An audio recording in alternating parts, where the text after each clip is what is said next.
everyone, welcome back to our channel, We're the Movie Couple. I'm Wendy. I'm Dustin. And this is our review for Hocus Pocus 2. Three young women accidentally brings back the Sanderson sisters to modern-day Salem. And now they have to figure out how to stop these witches from wreaking havoc. Well, no intro is needed because Hocus Pocus is one of the movies that I think many people watch at least once a year, specifically around Halloween time, some more than others. And some have made it kind of their entire job of dressing up as the Sanderson sisters.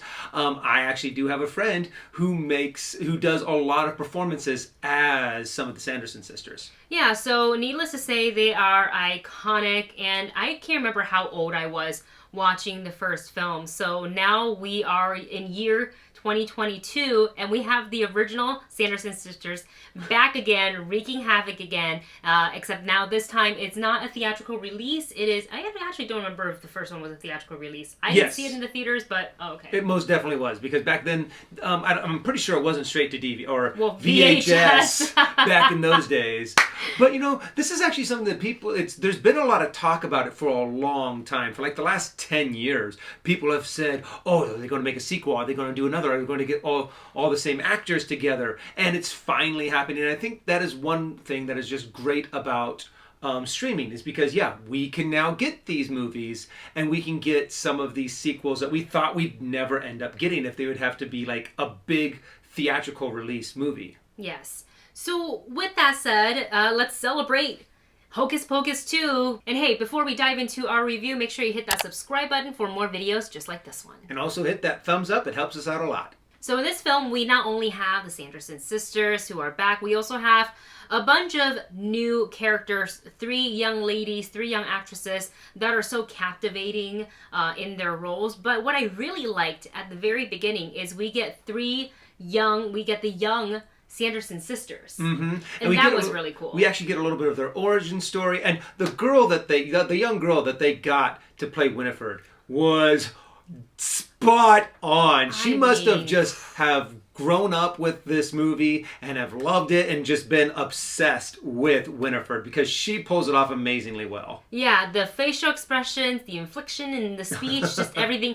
I actually wanted to see just a little bit more of the three of them as the young Sanderson sisters, because I found that really, really a lot of fun. And I mean, who's not to say that they do like not a spin-off, but like a prequel with these three actors. Yeah, the Sanderson sisters in their prime.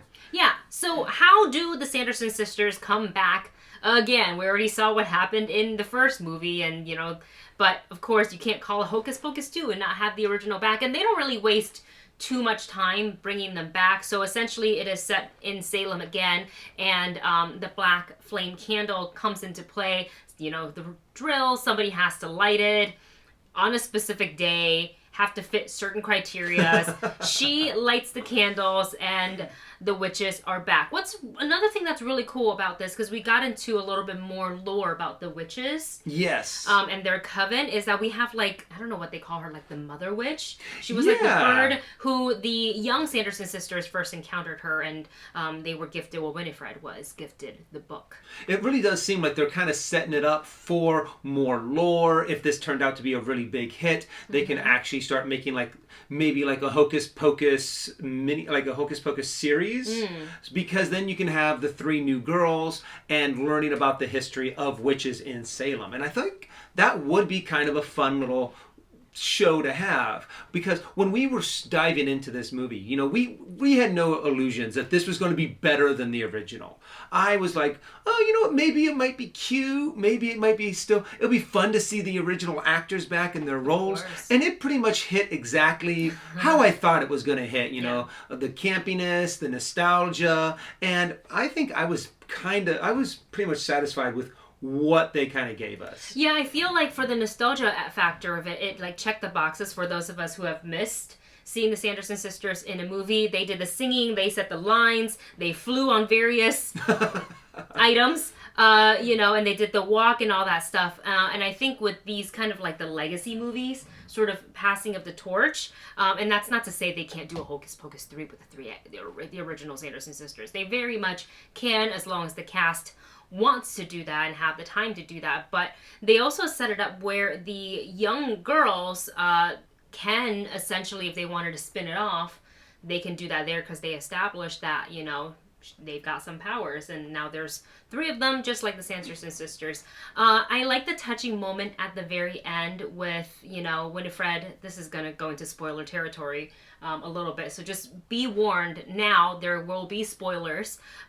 We don't usually do this, but I want to talk about that very important part.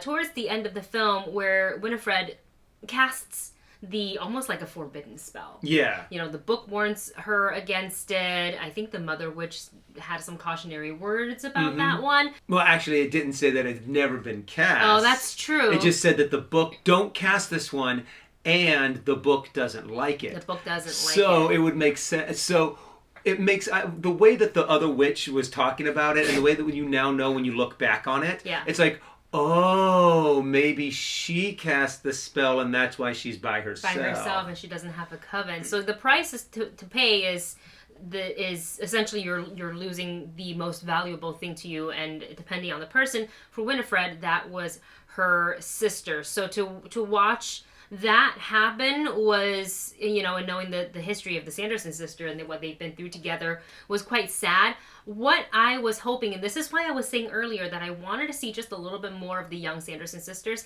because while it was sad, I didn't feel quite connected to that loss. Yeah. I feel like I was connected to it because of the nostalgia. Like, you know, I watched the film back in like 93 or whenever it came out. So you're like, oh no. But for the viewers today, I just feel like they could have built that up just a little bit more. Yeah. So I wanted that a little bit. Fortunately, I think you're not going to be watching Hocus Pocus 2 without watching Hocus Pocus 1. I hope so. So there is going to be some nice bleed over from that. But overall, the movie was cute. It was fun. It scratched that nostalgia itch. It was nowhere near as magical as the first one was. The first one just hit perfectly at the time period it came out. That was the kind of movie that was doing amazingly well at the box. That family movie, PG family movie at that time. All of those 90 family movies that came out. And it is a little campy, it is a little cheesy, but overall, I thought it was fun. Wendy, what would you rate this movie? I enjoy seeing the Sanderson sisters back on the screen again, even if it's just streaming, to watch them go and to like embrace the full song and dance. Like, this is what we want the Sanderson sisters to do. 3 musical numbers, right? Like, let's do it. Let them sing their hearts out. I love it. And all the lines that reminds us of the original. It was all great. I love the new characters. It didn't quite capture the charm of the original, which is something I expected, but it's not bad. It's still really entertaining. It's a lot of fun. It's perfect for streaming, and also a perfect Halloween watch, and I would give it a streaming. That is my rating, and if you want to see the movie couple rating, it is listed in the video description below. And I'm right there with you. It's cute, it's fun. Would I pay money to see this? But would I see it if I'm already paying for it? Yes. So I'm going to say stream it. And you guys, that is it for our review for Hocus Pocus 2. Let us know your thoughts on the movie in the comment section below. Thank you so much for watching. Don't forget to like, share, and subscribe. And we'll see you in the next one.